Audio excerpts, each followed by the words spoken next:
नदी स्वच्छता का अलख जगाने नर्मदा परिक्रमा पर निकली शिप्रा पाठक पहुंची खंडवा। दादाजी डैम में दर्शन कर श्री गणेश गौशाला में किया वट के पौधे का रोपण। संवाद कार्यक्रम में कहा, पेड़ लगाकर आम जनमानस के सहयोग से ही हम मां नर्मदा के अस्तित्व को बचा सकते हैं। खंडवा। प्रकृति के साथ खिलवाड़ के कारण पर्यावरण बिगड़ रहा है। आज आवश्यकता है पर्यावरण को बचाने की।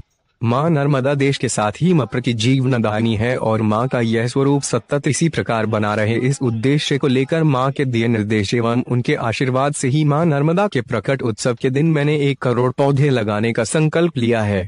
यह कार्य मां के आशीर्वाद एवं आप सभी के सहयोग से संपन्न हो, यही मैं दादाजी महाराज से प्रार्थना करती हूँ। यह बात नर्मदा परिक्रमा पर निकली पर्यावरणविद शिप्रा पाठक ने गणेश गौशाला में आयोजित संवाद कार्यक्रम में उपस्थित जनों के बीच कही। सुश्री पाठक ने कहा कि हमारा देश ऋषि मुनियों की भूमि कहलाता है। हजारों वर्ष पूर्व पूरा भारत हरा भरा था, लेकिन प्रकृति के लगातार दोहन से आज विपरीत परिस्थितियां बन चुकी है। अंधाधुंध वन कटाई से जनवरी जीवन अस्त व्यस्त हो रहा है और निरंतर जल की कमी होती जा रही है। जल ही जीवन है, इसे हमें संजोए रखना है, क्योंकि कहते हैं कि अब जो तीसरा युद्ध होगा वह जल पर ही होगा।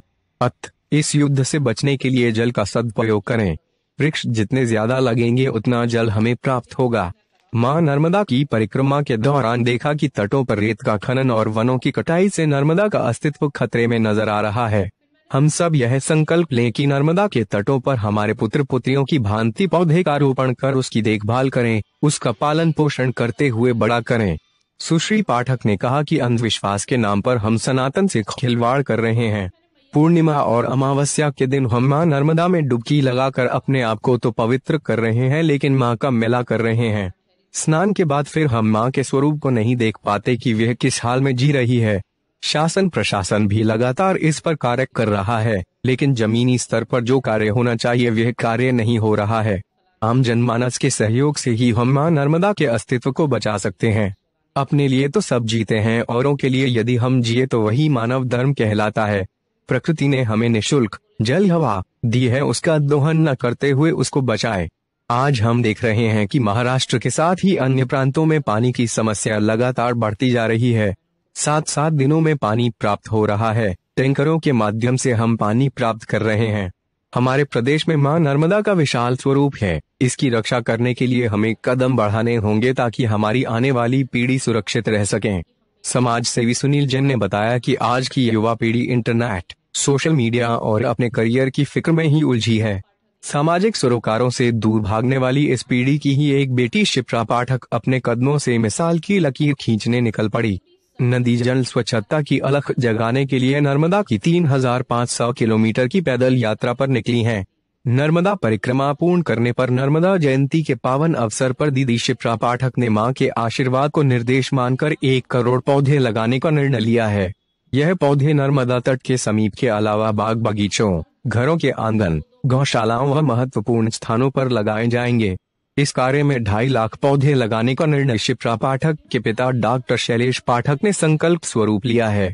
मंगलवार को शिप्रा पाठक खंडवा पहुंची और दादाजी धूनी वाले डैम में बड़े दादाजी और छोटे दादाजी के दर्शन कर विश्व शांति, सभी के कल्याणार्थ एवं पौधारोपण का संकल्प पूर्ण हो, इस हेतु धूनी माई में आहुति भेंट कर श्री गणेश गौशाला पहुंची, जहां गौ माता की पूजा अर्चना कर गायों को गौग्रास खिलाया और गौशाला प्रांगण में अपने हाथों से वट के पौधे का रोपण किया। इसके पश्चात उपस्थित श्रद्धालुओं से पौधारोपण विषय संवाद करते हुए सभी पौधे लगाने का संकल्प दिलवाया। शिप्रा पाठक कर्म कांड के अलावा अब प्रकृति पूजन का समय है। जब वृक्षों की पूजा होती थी, जब नदियों की पूजा होती थी, जब वो सचिन तेंदुलकर जब सेंचुरी मारता है तो बल्ला ऊपर ही दिखाता है, कहीं ना कहीं वो पहला धन्यवाद ऊपर होता है। वो आकाश तत्व है, वो भूमि जो हमारा बोझ दिन भर उठाती है, उस भूमि के प्रति कोई जिम्मेदारी है हमारी।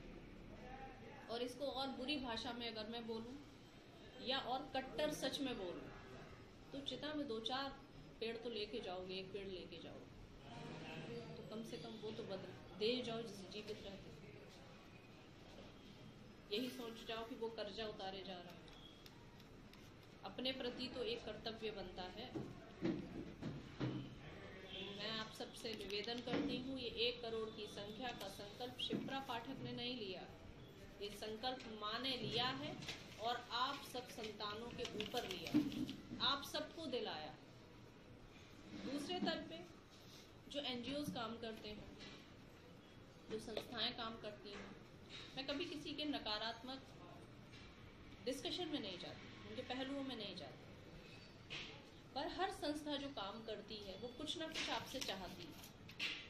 मैंने ग्लोजन फाउंडेशन करके एक संस्था बनाई और ये एक ऐसी संस्था है जिसमें आपके लिए सोचा गया है।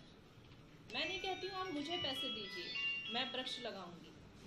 इससे अच्छी सुविधा और क्या दी जाएगी आपको कि मैया ने आपको संकल्प पढ़ाया और मैं आपसे कहती हूँ 5, 10, 20, 50, 500 वृक्ष आप अपने घर से शुरू कर दो।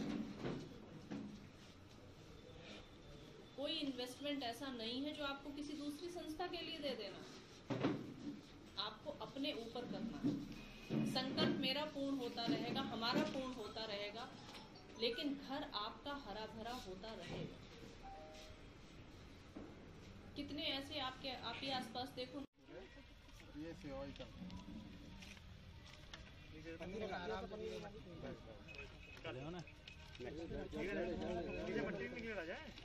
ये बच्चा देखे जा रहे हैं, हम सब इसे पालना है अपने को। इसका बर्थडे मनाएंगे अगले साल 23 तारीख को। आज भी अच्छा वो है। जय गौ माता की जय, नर्मदा मैया की जय। मट्टी डालो भैया, मट्टी ये ना मुकदमा दीदी 500 लोग, यही 5 परिवार रहता है।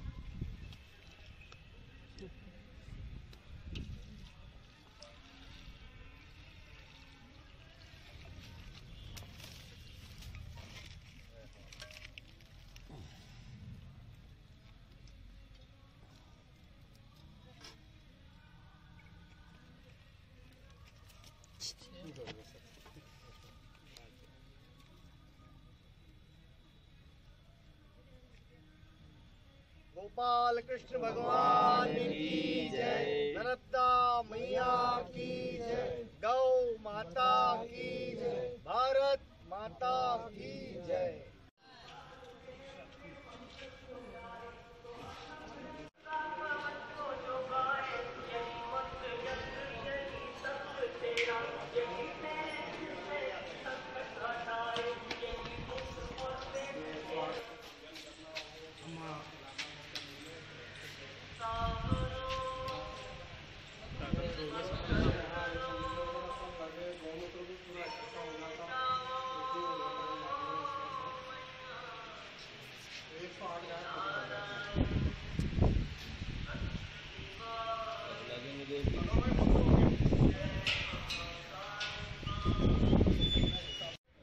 दीदी किस प्रकार का अभियान शुरू किया आपने, क्या है पूरा? नर्मदा मेरा जीवन है और जीवन के लिए कुछ ऐसा करना जो उसे जीवन मिले, मुझे लगता है ये सबसे बड़ा कर्तव्य होता है उस प्रेम का। इसी की वजह से उनके प्रकाट्य उत्सव पे 1 करोड़ वृक्ष का संकल्प है जो मैया को साक्षी मान के और आप सबके ऊपर लिया गया है। इस यज्ञ में आप सबकी आहुति रहेगी, अच्छे से ये पूरा हो जाएगा। कहाँ लगाए जाएंगे वृक्ष? वृक्ष सर्वप्रथम तो हर उस स्थान पे लगाए जाएंगे जहाँ पे झुलसती धूप है, परिक्रमा के पथ पे जो परिक्रमावासी जाते हैं उनको छाँव नहीं मिलती, गौशाला, मंदिर, ऐसे देवतुल्य स्थान जहाँ पे वो सार्वजनिक छाँव सकते हैं।